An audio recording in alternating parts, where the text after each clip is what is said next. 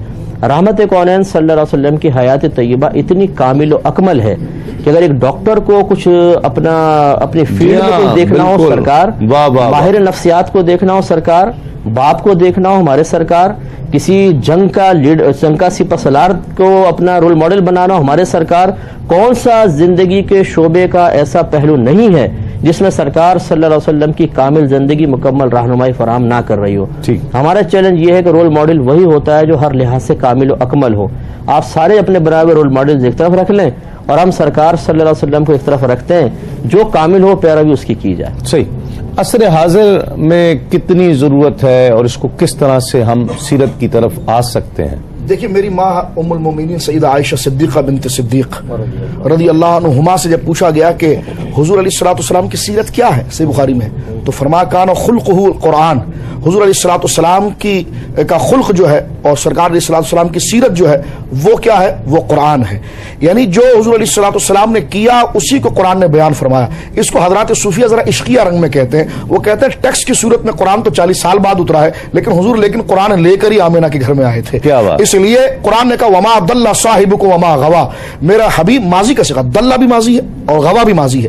فرما میرا حبیب جو تمہارے سامنے کھڑا ہے اے مکہ والو، تو فرما ضل صاحبکم وما غوا. نہ یہ کبھی گمراہ ہوا تھا نہ کبھی رائے راست سے ہٹا تھا. غوا کا معنی یہ کہ اس کی سیرت اس وقت بھی بے نظیر اور مثال تھی، اور دلہ کا معنی یہ کہ ہدایت اس کے پاس تھی، ہاں شوق الہی میں اور بڑھ رہا تھا. تو فرما اپنی محبت میں خود رفتہ پایا. ووجدک ضالا فہدی. تو اللہ رب العالمین نے وہی براہ راست جلی وہی دے کر اپنے محبت سے اور سرشار فرمایا.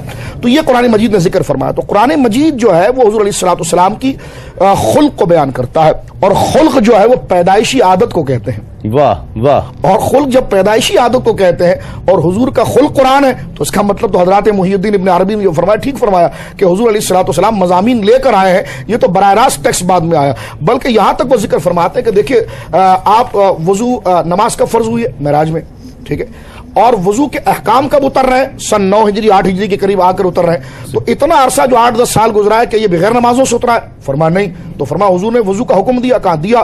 تو فرمایا قرآن کا کام یہ ہے کہ شریعت کو رسول بناتا ہے، قرآن اس کی تصدیق کرتا ہے. کیا بات. واہ واہ واہ. یہ بڑی پیاری بات حضرات صوفیہ نے اس موضوع کو سمجھانے کے لیے دی ہے، اور ایسی درجنوں مثالیں آپ کو قرآن کے اندر ملے گی. تو آج کے دور میں قرآن اگر قیامت تک کے لیے، میں پہلے ہم بیٹھ کر طے کریں کہ قرآن قیامت تک کے لیے ہدایت ہے، اگر قیامت تک کے لیے ہدایت ہے تو یقیناً اسی کا نتیجہ، اسی کا ثمر، اسی کی تفسیر اور اس کی بہترین انٹرپریٹیشن جو ہے وہ سرکار دو عالم صلی اللہ علیہ وسلم کی سیرت مبارکہ ہے. وہ بھی اس کے لیے لازم ملزوم ہے. جس طرح نزول کے وقت لازم تھی، صحابہ کو تفہیم قرآن کے لیے اس کی ضرورت تھی، اور تابعین کو فہم قرآن کو حاصل کرنے کے لیے اس کی حاجت تھی، تو قیامت تک ہدایت کو لینے کے لیے سرکار دو عالم صلی اللہ علیہ وسلم کے خطوط مبارکہ سے خیرات لی جائے گی. صحیح. کیا کہتے ہیں ڈاکٹر صاحب، کیا کرنا چاہیے اب سیرت کی طرف ہم آئیں، لوگ آئیں، ناظرین، جو کس طرح سے آیا جا سکتا ہے اور عصر حاضر میں اس کی کتنی ضرورت ہے؟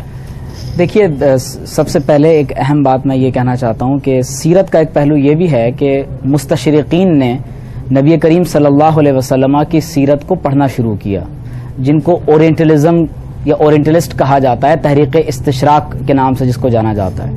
اور اس کا بنیادی مقصد یہی تھا کہ مشرقی علوم کو سیکھا جائے آپ علیہ السلام کی سیرت کو سیکھا جائے اور اس کے بعد مسلمانوں کے اندر جو نبی علیہ السلام کی محبت ہے نعوذ باللہ من ذالک اس کو کم کیا جائے، وہ لوگ جو دائرہ اسلام میں داخل ہو رہے ہیں ان کو اسلام سے دور کیا جائے، اور ایک بہت بڑے پیمانے پر یہ بھی مہم چلائی گئی کہ اسلام کا جو علمی ذخیرہ ہے اس کو یورپ میں منتقل کیا جائے۔ لیکن اس دوران میں بہت سے ایسے لوگ جنہوں نے نعوذ باللہ نبی علیہ السلام کی سیرت کو ایک منفی انداز سے پڑھنے کا ارادہ کیا، لیکن جب حضور علیہ السلام کی سیرت کو پڑھتے چلے گئے تو بجائے اس کے کہ حضور پر اعتراض کرتے خود فدا ہو گئے اور دائرہ اسلام میں داخل ہو گئے۔ آپ دیکھیے کہ مارٹن لنکس وہ ابو بکر سراج الدین کے نام سے ہمارے سامنے آتے ہیں۔ پھر آپ دیکھیے کہ لیوپولڈ ویس ایک زائنسٹ، وہ یہودی تھے لیکن علامہ محمد اسد کے نام سے آتے ہیں، جنہوں نے بعد میں باقاعدہ پاکستان کے لیے ایک بہت بڑا کردار جو ہے وہ ادا کیا۔ پھر اسی طرح سے آپ دیکھیے کہ جو ہے وہ مورس بکائلے جو ایک بہت بڑا شاہ فیصل کا ڈاکٹر بھی تھا، میڈیکل ڈاکٹر، اس نے باقاعدہ اسلام قبول کیا اور اس نے پھر ایک کتاب لکھی کہ Quran and Bible in the light of science. تو یہ تمام تر، اس کے علاوہ مثالیں بھی اگر آپ دیکھیں تو برنارڈ شاء جو بہت بڑا ایک ناولسٹ اور ادیب اور فلسفی گزرا ہے، حضرت شاہ عبد العلیم صدیقی رحمۃ اللہ تعالی علیہ مبلغ اسلام، جب ان سے آپ کا اس کا ڈائلاگ ہوا باقاعدہ تو اس نے کہا کہ مولانا آپ نے جو حضور صلی اللہ علیہ وسلم کی سیرت کو بیان کیا ہے تو میرا دل یہ کہتا ہے کہ آج سے 100 سال بعد پوری دنیا کا مذہب اور دین اسلام ہوگا۔ اور پھر اس نے ایک بات یہ بھی کہی کہ جب میں نبی علیہ السلام کی سیرت کو پڑھتا ہوں تو اس نتیجے پر پہنچتا ہوں کہ آج دنیا کے جتنے بھی مسائل ہیں، چاہے وہ ان کے مہنگائی کا مسئلہ ہو، معاشی مسائل ہوں، سیاسی مسائل ہوں، دہشت گردی کے مسائل ہوں، اس نے کہا کہ محمد از دا سیویئر آف ہیومینٹی۔ اس نے کہا کہ اگر کسی ذات کی سیرت میں انسانیت کی آج نجات ہے تو وہ محمد رسول اللہ صلی اللہ علیہ وسلم کی ذات گرامی ہے۔ تو لہٰذا آپ کوشش یہ کریں کہ نبی کریم صلی اللہ علیہ وسلم کی سیرت کا مطالعہ کریں۔ اب آپ یہ دیکھیے کہ ہمارے ہاں جو محدثین نے نبی علیہ السلام کی سیرت کے مختلف پہلو بیان کیے ہیں، آپ دیکھیں طب نبوی ایک پہلو ہے، لوگ سیرت عوام کے لیے چھوٹے چھوٹے کتابچے نبی علیہ السلام کی سیرت کو آسان کر کے پیش کرنا، اسے لوگ سیرت کہا جاتا ہے۔ پھر آپ علیہ السلام کی تعلیمیات سیرت، حضور علیہ السلام کی جو ایجوکیشنل پالیسی تھی پوری انسانیت کے لیے، وہ سیرت کا تعلیمیات سیرت کا پہلو ہے۔ پھر روحانیات سیرت ہے، ادبیات سیرت ہے، نبی علیہ السلام کے خطبات اور مکاتیب، یہ پورا سیرت کا ایک پہلو ہے۔ نبی علیہ السلام کے مداح، حضرت عبد المطلب نے بچپن سے نبی علیہ السلام کی شان میں جو اشعار کہے ہیں، اس وقت سے لے کر اکابر صحابہ تک، لم ارا مثلہ قبلہ ولا بعدہ، یہاں تک اور قیامت تک جتنے لوگ نبی علیہ السلام کی شان میں شاعری کرتے رہیں گے وہ تمام اس کا پہلو ہے۔ پھر اسی طرح سے اجتماعیات سیرت، نبی علیہ السلام کی سیرت کے سوشل پہلو ہیں، نفسیات سیرت ہے، دلائل نبوت ہے، جغرافیہ سیرت ہے، اور بہت سے پہلو ایسے ہیں جس پہ غور و فکر کرنے کی ضرورت ہے۔ تو میں یہاں پر جو خاص طور پر آپ نے کہا کہ ہمیں کیا کرنا چاہیے، سب سے پہلی بات یہ ذہن میں رکھیں، نبی علیہ السلام کی سیرت کا ایک ایک پہلو امت سے عملی تواتر کے ساتھ محفوظ ہے۔ صحیح، ایسا نہیں ہے کہ کوئی ہوائی بات ہے، عملی تواتر سے یہ چیزیں محفوظ ہیں۔ دوسری بات کتابوں میں محفوظ ہیں، تیسری بات امت کے حافظے میں محفوظ ہیں، قرآن مجید کی صورت میں بھی محفوظ ہیں۔ لہذا نبی علیہ السلام کی سیرت کا مطالعہ کریں، حضور علیہ السلام کی سیرت کے آئینے کو سامنے رکھ کر اپنے کردار کی تزیین و آرائش کریں اور پھر اس سیرت کے نفاذ کی کوشش کریں۔ صحیح ناظرین، ایک وقفے کے بعد لوٹتے ہیں۔ لاہور اور اسلام آباد میں انتہائی سحر کا وقت ہوا چاہتا ہے، ایک وقفے کے بعد لوٹتے ہیں، اس یقین کے ساتھ آپ کہیں نہیں جائیں گے۔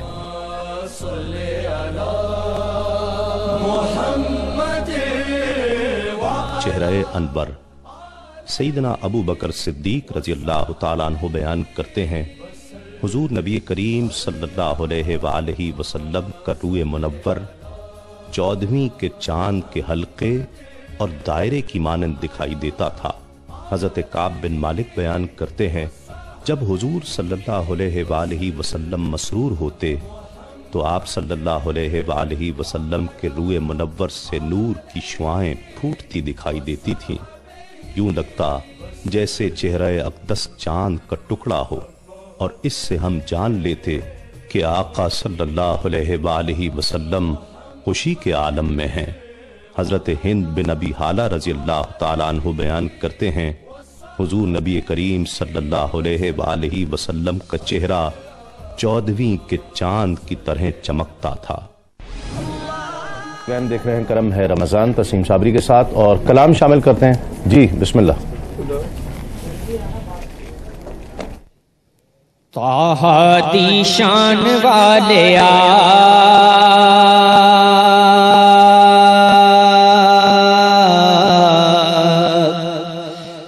عرشاں تے جان والیا طٰہٰ دی شان والیا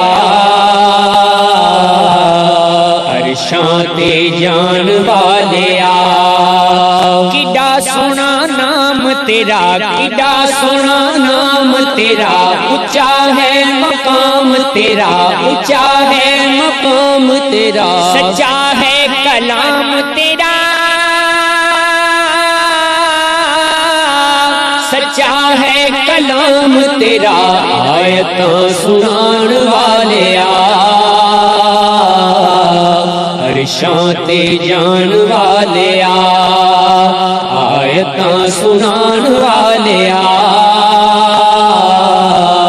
عرشاں تے جان والیا طٰہٰ دی شان والیا عرشاں تے جان والیا تذکرے مدام تیرے تذکرے مدام تیرے ہوندے صبح و شام تیرے ہوندے صبح و شام تیرے بادشاہ غلام تیرے بادشاہ غلام تیرے عصمتاں جگان والیا عرشاں تے جان والیا عصمتاں جگان والیا عرشاں تے جان والیا طٰہٰ دی شان والیا عرشاں تے جان والیا اور شان تیری بلے بلے شان تیری بلے بلے رب بھی سلام کلے رب بھی سلام کلے دشمناں دے پیراں تھلے دشمناں دے پیراں تھلے چادراں وچھان والیا عرشاں تے جان والیا چادراں وچھان والیا عرشاں تے جان والیا طٰہٰ دی شان والیا عرشاں تے جان والیا دور میری دوری ہوئی دور میری دوری ہوئی دل دی آس پوری ہوئی دل دی آس پوری ہوئی حاضری ظہوری ہوئی حاضری ظہوری ہوئی روزے تے بلان والیا عرشاں تے جان والیا روزے تے بلان والیا عرشاں تے جان والیا طٰہٰ دی شان والیا عرشاں تے جان والیا بلکہ پہلا پہچان کا کر لیتے ہیں. ٹھیک، قرآن مجید کی سب سے طویل آیت مبارکہ کون سی ہے؟ سب سے طویل؟ جی سورۃ یاسین. سورت ہی میں نے آیت پوچھا ہے. آیت کون سی طویل آیت؟ جی طویل آیت کون سی ہے؟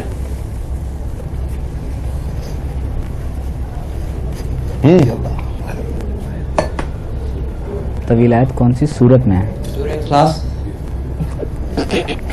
الٹا جواب. جی آیت الکرسی. بالکل صحیح جواب آیت الکرسی.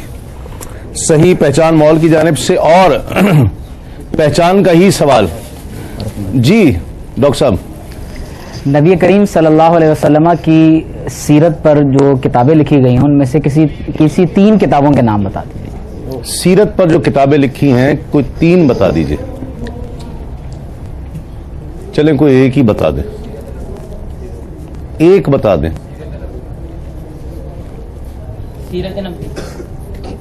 سیرت نبوی. نہیں مطلب کسی کتاب کا نام بتائیں نا، یہ تو آپ ایک ایسے رائٹر کا نام صاف ہوگا نا. بخاری شریف نہیں، مسلم شریف. سیرت کی کتاب، سیرت کی، سیرت. جی ضیاء النبی، ضیاء النبی صلی اللہ علیہ وسلم. بالکل صحیح، پیر کرم شاہ صاحب کی ضیاء النبی. جی شاہ صاحب، الجنت کا سوال. جی ہاں، اسلام کا جو پہلا غزوہ ہے سید عالم صلی اللہ علیہ وسلم کی سرپرستی میں جو ہوا، غزوہ بدر، تو حضور علیہ الصلوۃ والسلام کے کتنے صحابہ اس میں جو ہے اس میں مسلمانوں کی طرف سے کتنے صحابہ جامع شہادت، کتنے صحابہ شریک تھے؟ جی 300. جی اور کوئی؟ ہاں 313 بالکل صحیح جواب، بالکل صحیح. اگلا سوال الجنت مال کی ہی جانب سے، آسمان کتنے ہیں؟ 7 بالکل صحیح جواب، بالکل صحیح. یہ اس کو بھی آتا تھا، اس کو یہ لذیذہ دے دیں. آپ کو بھی آتا تھا، اور کس کو آتا تھا؟ ہاں آپ کو آتا تھا، ٹھیک ہے. اور کس کو آتا تھا؟ چلیں کس نے؟ چلو کیوں موبائل کا سوال مفتی صاحب بتائیے. اللہ جو آج بتا دیں، نبی کریم صلی اللہ علیہ وسلم سفر معراج پہ تشریف لے گئے تو اللہ تبارک و تعالیٰ کے پاس نمازوں کی کمی کے سلسلے میں کتنی مرتبہ تشریف لے گئے تھے؟ کتنی مرتبہ تشریف لے گئے تھے؟ جی 7 بار.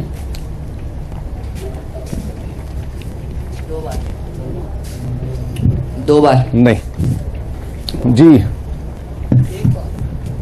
نہیں. جی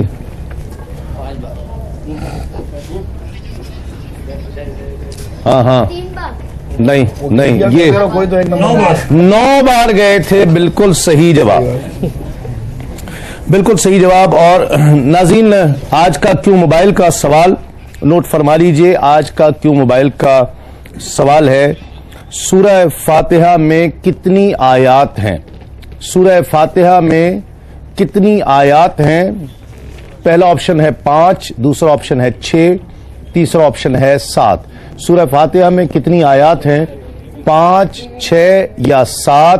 ان تینوں میں سے ایک جواب ٹھیک ہے. اپنا جواب دینے کے لیے اپنے موبائل سے کیوں کوئز لکھیں، اسپیس دیجئے، جواب لکھیں، اسپیس دیں اپنا نام اور اپنے شہر کا نام اور بھیج دیجئے 8038 پر. آپ کا وقت شروع ہو رہا ہے اب، اور افطار کے پروگرام تک آپ میسیجز کر سکتے ہیں. ایک مختصر سا وقفہ، لوٹتے ہیں اس یقین کے ساتھ آپ کہیں نہیں جائیں گے.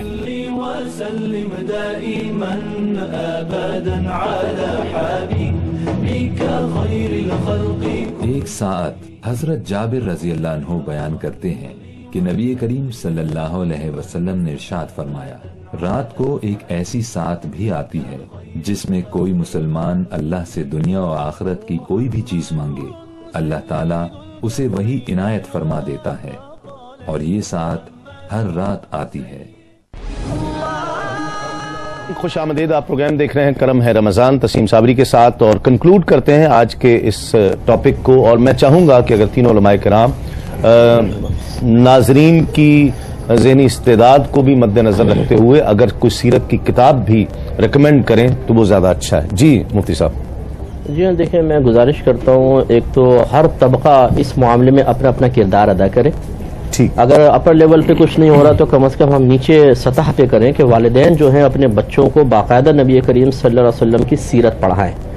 اسی طرح کاش یہ ایسا ہو جائے کہ ہمارے اسکول میں، کالجز میں، یونیورسٹی میں بتدریج نبی کریم صلی اللہ علیہ وسلم کی سیرت کو باقاعدہ سلیبس میں داخل کیا جائے. جی ہاں، اور یہ ناممکن نہیں ہے. بچے بہت شوق سے اس کو حاصل کریں گے. ہم نے دیکھا ہے کہ لوگوں میں حاصل کرنے کا بڑا جذبہ ہے اور بہت اچھے انداز سے لوگ حاصل کرتے ہیں. اسی طریقے سے ہمارے ائمہ کرام پورے سال میں جو خطبات ارشاد فرماتے ہیں جمعے کے خاص طور پر، ان میں چند ایسے جمعے مختص کر لیں کہ جس میں سیرت پر ہی بیان، اور ہوتا بھی ہے ماشاءاللہ، اس کا انکار نہیں ہے. تو اس طریقے سے اگر ہم اس کو فوکس کر کے کوشش کریں گے کہ ہر شعبہ ہے زندگی سے تعلق رکھنے والا سرکار کی سیرت سے فیضیاب ہو اور یہ پیغام آسان انداز سے اس تک پہنچے، تو انشاءاللہ ایک وقت آئے گا کہ ضرور پہنچے گا بھی اور اس کے اثرات بھی مرتب ہوں گے. صحیح. دوسرا کتاب جو ہے اوتھینٹکسٹی کے اعتبار سے میرے نزدیک مدارج النبوت جو ہے بہت بہترین کتاب ہے. کہ اس پہ آپ بہت حد تک اعتماد کر سکتے ہیں. ٹھیک ہے. اور بھی بہت اچھی اچھی کتابیں ہیں، لیکن بعض ایسی کتابیں بھی شامل کر دی گئیں جن میں ایسی روایات ہیں جن کو پڑھنے کے بعد معذاللہ اور مشکوک سی چیز ہو جاتی ہے. تو مدارج النبوت ایک بہت اچھی میں نے کتاب محسوس کی ہے، شیخ عبداللہ محدث دہلوی رحمۃ اللہ علیہ کی ہے. ویسے تو فارسی میں اس کا لیکن ترجمہ مل جاتا ہے. جی شاہ صاحب. جی میں یہی گزارش کرنا چاہوں گا کہ سید عالم صلی اللہ علیہ وسلم کی سیرت پاک کو پڑھنا چاہیے، اور اس کے دروس جس طرح ذکر کیا کہ علماء دیتے ہیں اس کو سننا چاہیے. اس سے ذات مصطفیٰ کریم صلی اللہ علیہ وسلم سے ایک تو والہانہ عقیدت ہو جاتی ہے، دوسرا حضور علیہ الصلوۃ والسلام کی سیرت مبارکہ جو ہے اللہ رب العالمین جل مجدہ نے ہر انسان کے اندر ہر صلاحیت، مکمل صلاحیت باصلاحیت کر کے ہر انسان کو پیدا کیا ہے ہدایت کو قبول کرنے کے لیے، لیکن وہ رہنما اصول کا محتاج ہوتا ہے، کہ وہ ایسے راستے کا محتاج ہوتا ہے جس پر اپنے جذبات کو جو متفرق طور پر ہے اس کو کہاں پر اس کے مسالک کو تلاش کرے. تو سید عالم صلی اللہ علیہ وسلم کی سیرت مبارکہ جو شعبہ زندگی پر محیط ہے، صحابہ حضور کے پاس آئے، سرکار کا اپنے ازواج کے ساتھ معاملہ، سرکار کے خطبات، سرکار کے جنگی معاملات، تو یہ ایسی چیزیں کہ جس میں بندے کے لیے قبول رد کے دونوں تقاضے واضح ہو جاتے ہیں، محبت اور غضب کے دونوں تقاضے واضح ہو جاتے ہیں، خیر و شر کے جو دونوں مختلف سمتیں ہیں وہ سرکار دو عالم صلی اللہ علیہ وسلم کی سیرت مبارکہ اس کے لیے ایک امتیازی پہلو کو ذکر کرتی ہے. اور سیرت کی کتاب کے حوالے سے اگر ذکر کریں تو بنیادی کتاب ہے ضیاء القرآن، ایک بہت اچھی کتاب ہے کہ جو ایک تفصیل کے ساتھ ضیاء النبی بہت اچھی کتاب ہے جو تفصیل کے ساتھ لکھی گئی ہے سرکار دو عالم صلی اللہ علیہ وسلم کی محبت اور عقیدت کے ساتھ، کہ اس میں ذات مصطفیٰ کریم صلی اللہ علیہ وسلم کے احترام کو ساتھ رکھا گیا. حضور قبلہ مولانا نور بخش توکلی صاحب رحمۃ اللہ علیہ کی سیرت النبویہ ہے، عبد المصطفیٰ سیرت رسول عربی، اور اسی طرح سیرت مصطفیٰ حضرت علامہ عبد المصطفیٰ اعظمی صاحب کی ہے. یہ جس طرح آپ نے کہا تھا کہ آسان کتابیں، یہ بہت آسان کتابیں ہیں اور عشقی طرز پر لکھی گئی ہیں. عشق سے مراد جو صحابہ کے جذبات تھے وہ ان کی تحریر کے اندر بڑے اچھے انداز میں محفوظ کیے گئے ہیں، اور اس کے ضمن میں سرکار کے سیرت کے آثار ذکر کیے گئے کہ سیرت پڑھنے کے ساتھ ساتھ ہمیں طریقہ زندگی بھی آئے اور ان شخصیات کے ساتھ والہانہ محبت بھی ہو جائے. صحیح. جی ڈاکٹر صاحب. دیکھیے کتاب کی حوالے سے تو میں طاہر شاہ صاحب کی ہی کروں گا کہ پیر کرم شاہ الازہری صاحب کی ضیاء النبی عشق محبت اور ادب میں ڈوب کر لکھی گئی ہے، اور جتنی بھی زبانوں میں سیرت کی کتابیں لکھی گئی ہیں میری معلومات کے مطابق اس قدر عشق محبت اور خوبصورتی کے ساتھ کسی اور زبان میں کتاب نہیں لکھی گئی. سیرت النبی میں ضیاء النبی کا مطالعہ کریں. دوسری بات میں اہل سربت کر آپ اپنا مسودہ جو ہے چھپوانے سے پہلے سرکار کی بارگاہ میں لے کر گئے. سبحان اللہ. غلام ساتھ تھا، روایت میں آتا ہے کہ اس کو نہیں اٹھانے دیا، خود اپنے سر پر رکھا اور سرکار کی بارگاہ میں مدینہ پاک میں حاضر ہوئے، آپ قبول فرما لیں تو میں اس کو چھپواؤں. سبحان اللہ سبحان اللہ. یہ انداز اپنایا. تو وہ جس عشق اور محبت میں ڈوب کر لکھی گئی ہے آپ پڑھیں گے آپ کی آنکھوں سے زار و قطار آنسو بہنے لگیں گے. تو ایک تو ضیاء النبی کا مطالعہ کریں. دوسری بات میں اہل سربت اور اہل علم حضرات کی توجہ اس بات کی طرف مبذول کرانا چاہوں گا کہ جس طرح سے اسلام اورینٹلزم اینڈ ویسٹ میں پروفیسر ایڈورڈ نے ایک آرٹیکل لکھا تھا، اس نے کہا جو ٹائم میگزین میں 1969 میں شائع ہوا، اس نے کہا کہ ہم نے 1800 سے لے کر 1950 تک نبی علیہ السلام کے نعوذ باللہ سیرت کے خلاف 60,000 سے زائد کتابیں تصنیف کی. تو کوشش یہ کریں کہ اہل سربت اور اہل علم حضرات، اہل سربت اہل علم حضرات کے خادم بنیں، اور کوشش کریں کہ ایک ایسا ادارہ بنایا جا سکے جس میں خاص طور پر حضور علیہ الصلوۃ والسلام کی سیرت طیبہ پر جو اعتراضات ہوتے ہیں، جدید اور قدیم جتنے بھی اعتراضات کیے ہیں، تمام کے تمام اعتراضات کے علمی دنیا میں جواب دیے جائیں. جوابات پہلے بھی دیے جاتے رہیں لیکن کوشش کی جائے کہ جدید ذہن کو سامنے رکھتے ہوئے اس کا اہتمام کیا جائے کہ کسی ادارے میں خاص طور پر کچھ لوگوں کو مختص کر دیا جائے کہ وہ اپنی پوری زندگی نبی علیہ الصلوۃ والسلام کی سیرت کے دفاع میں صرف کریں. یہ بہت بڑی اسلام کی خدمت ہوگی. ایسی کتابوں کو پڑھ کر، میں کتابوں کے نام نہیں لینا چاہتا، بہت سے ایسے کچے ذہن کے ابتدائی زمانے کے بچے لڑکے تھے جو نعوذ باللہ مرتد ہو گئے. کوشش کریں کہ ایسی کتابوں کو جواب لکھیں تاکہ اسلام کی طرف سے ایک بہت بڑی خدمت جو ہے وہ سامنے آ سکے. صحیح. ناظرین کرام، یہ بھی سیرت کا ایک پہلو ہے جو میں آج سنہری بات میں ذکر کر رہا ہوں. وقت ہے آج کی سنہری بات کا، اور آج کی سنہری بات ہے سرکار دو عالم صلی اللہ علیہ وآلہ وسلم کھانے میں انچھنا آٹا، گندم کے تعلق سے انچھنا آٹا پسند فرمایا کرتے. صحابہ کرام روایات میں آتا ہے کہ صحابہ کرام جو کے آٹے میں، گندم کے آٹے میں پھونک مارتے تھے. پھونک مارنے سے اس کے ہلکے ریشے اڑ جاتے، بقایا موٹا آٹا اور چھان پورا گوند لیا کرتے تھے اور اسی کو تناول فرمایا کرتے تھے. حضور نبی کریم صلی اللہ علیہ وآلہ وسلم کے اس طریقے اور صحابہ کرام کے اس طریقے پر ریسرچ کی گئی تو یہ جدید سائنس نے اس اس طرح کے آٹے کو کہ جس میں بھوسی بھی ملی ہوئی ہو اور وہ اس کو نکالا نہ گیا ہو، جسے چھان کہتے ہیں، وہ نکالا نہ گیا ہو، اس کے فوائد ذکر کیے ہیں۔ اور پھر میڈیکل سائنس کہتی ہے کہ ایک تو گندم جو ہے وہ ایک پورا اس کا پودا جو ہے وہ ایک غذائیت سے بھرپور ہوتا ہے، اس کا غذائیت کا خزانہ ہے، اس کا بھوسا، دانہ، آٹا بنانے پر بھوسی اور باریک آٹا سب ہمارے بدن کی مشینوں کو چلانے میں اہم اور ضروری کردار ادا کرتے ہیں۔ اور یہ بھی ثابت ہوا اس ریسرچ میں کہ جو صرف نکال دیا جاتا ہے سب چھان اور میدا رہ جاتا ہے، اور بھوسی نکلا ہوا چھنا ہوا آٹا بالکل اس میں جو انچھنا آٹا ہے وہ بالکل موٹے ذرات شامل نہیں ہوتے، وہ سائنس کہتی ہے کہ 90% بیماریوں کا، اور بالخصوص میدے کا اس سے نقصان ہوتا ہے، 90% بیماریوں کی بنیاد اور وجہ یہی ہوتی ہے۔ ہم دیکھیے اب دور آ رہا ہے کہ ہم براؤن بریڈز کی طرف آ رہے ہیں۔ براؤن بریڈ یہی ہوتی ہے کہ اس میں وہ موٹا آٹا بھی ملا لیا جاتا ہے، وہ صرف خالص میدا نہیں ہوتا ہے یا وہ بالکل چھنا ہوا آٹا نہیں ہوتا ہے، اس میں وہ سب شامل کر دیا جاتا ہے۔ تو اب ڈاکٹرز جو ہیں وہ لوگوں کو اس طرف رغبت دلا رہے ہیں، لوگوں کو بتا رہے ہیں کہ آپ براؤن بریڈ کھائیں۔ تو براؤن بریڈ یہی تو ہے کہ جب گندم کو پسوایا جائے تو اس میں وہ جو پس کر جو موٹا نکلتا ہے، بھوسی جو نکلتی ہے، وہ بھی اس میں شامل کر لی جائے، اور شامل کر کے پھر اس کو گوندھ کر روٹی پکائی جائے اور وہ کھایا جائے۔ سائنس ہمیں یہ بات آج بتا رہی ہے، میرے آقا نے ہمیں یہ بات آج سے 1400 سال پہلے بتا دی تھی۔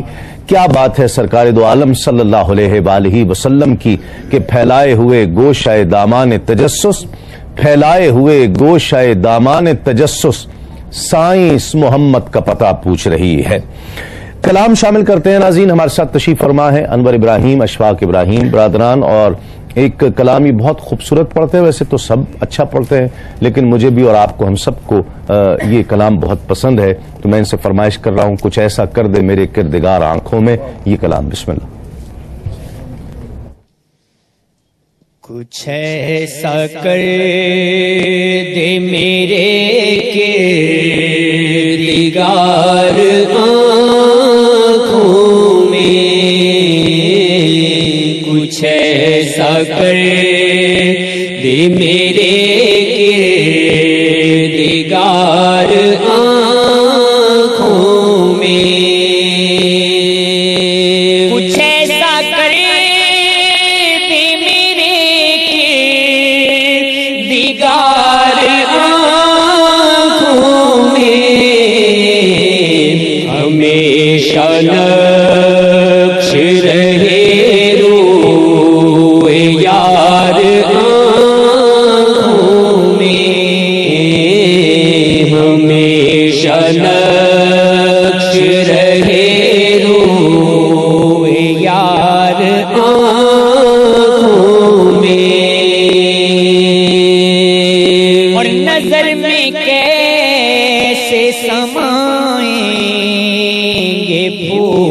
جنت کے، نظر میں کیسے سمائیں یہ پھول جنت کے،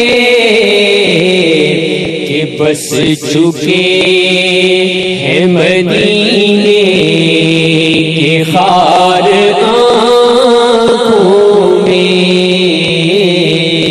بس چکے ہیں مدینے کے خار آنکھوں میں، اور انہیں نہ دیکھا تو کس کام کی ہیں یہ آنکھیں، انہیں نہ دیکھا تو کس کام کی ہیں یہ آنکھیں، انہیں نہ دیکھا تو کس کام کی ہیں یہ آنکھیں، کہ دیکھنے کی ہے ساری بات بہار آنکھوں میں دیکھنے کی ہے ساری بہار آنکھوں میں اور فرشتوں پوچھتے ہو مجھ سے کس کی امت ہو فرشتوں پوچھتے ہو مجھ سے کس کی امت ہو لو دیکھ لو یہ ہے تصویر یار آنکھوں میں لو دیکھ لو یہ ہے تصویر یار آنکھوں میں. میں بہت شکریہ ادا کرتا ہوں علامہ مفتی محمد اکمل صاحب کا، علامہ سید مظفر حسین شاہ صاحب کا، ڈاکٹر عمیر محمود صدیقی صاحب اور انور ابراہیم، اشفاق ابراہیم، آپ دونوں کا. ناظرین کرام، اب آپ سے ملاقات ہوگی آج سپہر 4 بجے صوت القرآن پروگرام میں، اور اس کے بعد شام 5 بجے علماء کرام کی بزم سجے گی افطار کے خصوصی پروگرام میں. اس وقت تک کے لیے اپنے میزبان تسلیم احمد صابری کو اجازت دیجیے. السلام علیکم. تسلیم.